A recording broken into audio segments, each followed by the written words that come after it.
Às vezes, o mundo simplesmente não está pronto para certas frequências. Às vezes, o silêncio da rejeição ecoa mais alto do que o som da descoberta. Nikola Tesla caminhava nesse silêncio. Não o silêncio da ignorância, mas o silêncio profundo de quem enxerga o invisível e sente a dor de ser incompreendido. Tesla não era apenas um inventor. Ele era um campo em si, uma vibração. Uma presença que perturbava o status quo porque não cabia em nenhuma fórmula, em nenhuma estrutura, em nenhuma lógica estreita. Ele sentia o mundo como uma grande rede energética, onde pensamento, emoção e matéria dançavam em coerência, mas onde quase ninguém sabia ouvir a música. Tesla vivia entre mundos. Enquanto a maioria caminhava olhando para o chão, ele caminhava guiado por imagens que vinham do alto, visões, sonhos, intuições. Ele não inventava, ele canalizava. Era como se a criação passasse por ele e não fosse dele, como se algo maior o movesse. Mas o mundo,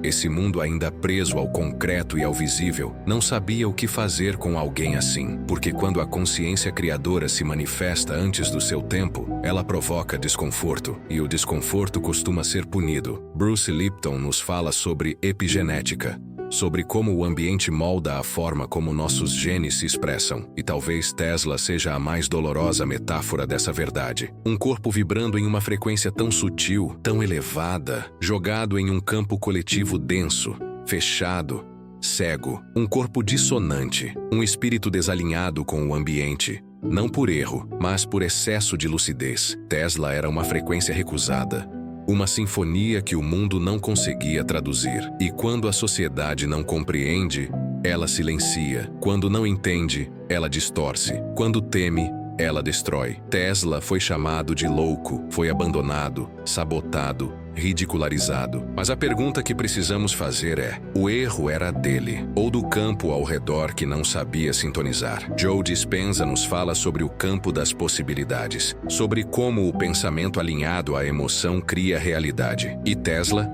em sua solidão vibracional, era esse campo em movimento. Ele vivia no vácuo entre o que é e o que poderia ser. Um homem à frente, vivendo entre mundos, como um fio de luz pendurado entre dois tempos, entre o agora cego e o futuro desperto. Hoje, talvez estejamos mais prontos, talvez estejamos mais abertos a sentir o que ele sentia, talvez estejamos, finalmente, começando a ouvir o que ele tentou transmitir. E esse vídeo é um convite para não apenas conhecer Tesla, mas para sentir Tesla, para mergulhar na vibração que ele sustentava, não com os olhos da mente racional, mas com o coração que começa a lembrar quem somos. Tesla não era do tipo que gritava para ser ouvido. Ele apenas deixava que sua frequência falasse por ele. Mas o mundo, esse mundo tão acostumado a catalogar, rotular, rotinizar, não sabe o que fazer com o que não entende. A genialidade, quando chega sem tradução,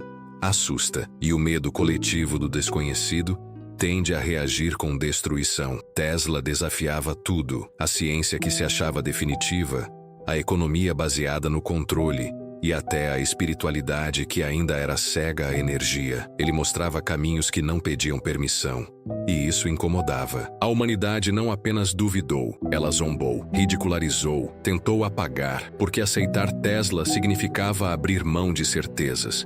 Significava admitir que há mais entre o céu e a terra do que cabe em nossas equações. E isso exige humildade, exige coragem. Mas o mundo ainda era pequeno demais para uma consciência tão ampla. E assim, o erro invisível foi cometido. Confundimos um emissor de luz com um delírio. Tesla criava em silêncio, visualizava em detalhes. Suas invenções não vinham de cálculos, vinham de imagens mentais, sonhos lúcidos, conexões invisíveis. A ciência moderna hoje chama isso de neuroplasticidade, de cognição criativa. Mas na época, era visto como loucura. Tesla era guiado por uma intuição afiada, uma sensibilidade vibracional que hoje muitos tentam resgatar, mas poucos conseguem sustentar. Há uma guerra silenciosa dentro de nós.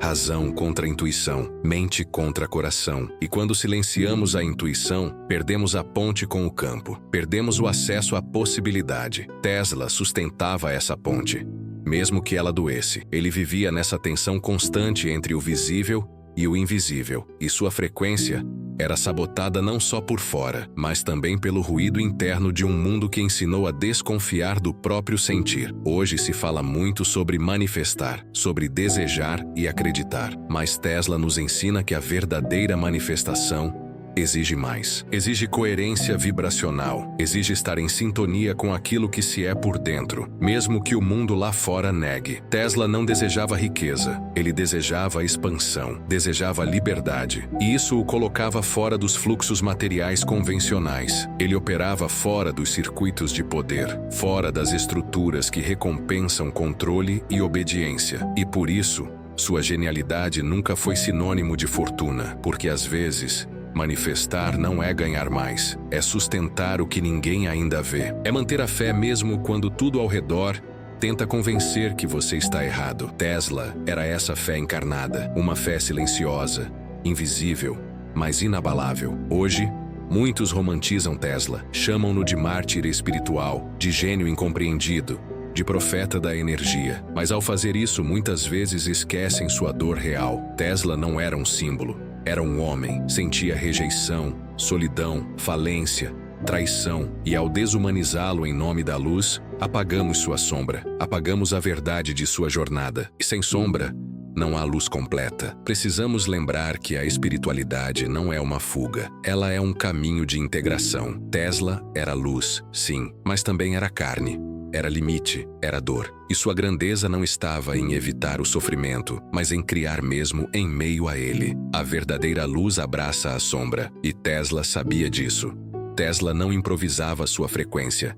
Ele a cultivava. Seus hábitos eram quase sagrados. Visualizava com precisão, caminhava longas distâncias, mantinha celibato, escolhia o silêncio. Tudo isso não por rigidez, mas por alinhamento. Seu corpo era o templo da sua mente, e sua mente era o canal da criação. Hoje, estudos como os de Gregg Braden falam sobre coerência cardíaca, quando mente e coração entram em sintonia e o corpo se torna um campo de possibilidades. Tesla fazia isso intuitivamente, não porque leu em um livro, mas porque sentia. Ele era o ritual em movimento, a frequência encarnada, e sua disciplina não era controle, era devoção. Muitos tentam imitá-lo, copiam seus hábitos, leem seus escritos, tentam repetir seus padrões, mas o que esquecem é que Tesla não era forma, era presença. Ele não acessava ideias apenas com a mente, ele se conectava ao campo com o ser inteiro. Ele não repetia, ele criava. E para criar como ele, é preciso estar onde ele estava, no agora eterno,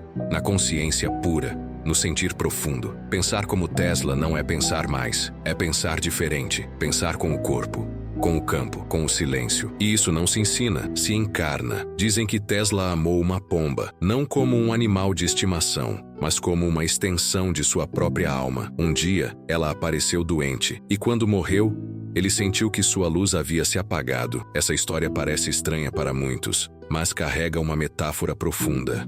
A pomba era o símbolo da sua frequência mais pura, era sua conexão com a origem. E quando ela se foi, algo nele se rompeu. A perda da pomba foi a perda da sincronia com o campo. E isso nos mostra o quanto a vibração é frágil, o quanto estar em sintonia é também estar vulnerável. Mas é essa vulnerabilidade que nos faz humanos. E Tesla, mesmo sendo campo, era humano também. Bruce Lipton nos mostra que o ambiente molda a expressão genética, mas Tesla viveu o oposto. Sua vibração tentava moldar um ambiente que ainda não sabia recebê-lo. Ele era uma inversão epigenética, um código vindo do futuro tentando traduzir o presente. E talvez por isso tenha doído tanto, porque era real, mas era cedo. Neville Goddard dizia que a fé verdadeira é aquela que age como se o invisível já fosse visível. E Tesla vivia assim, imaginava com fé, criava com fé, mesmo quando ninguém via, mesmo quando tudo desmoronava, ele continuava. E isso é mais do que genialidade, isso é consciência desperta. O erro não foi não compreender Tesla, o erro foi não ajustar nossa vibração para recebê-lo. E agora, talvez, estejamos começando a escutar. Talvez estejamos aprendendo a ouvir o trovão que veio depois do raio, porque Tesla foi o raio que tocou a Terra antes da tempestade da consciência. E nós, ainda hoje, estamos tentando entender o som que ficou no ar.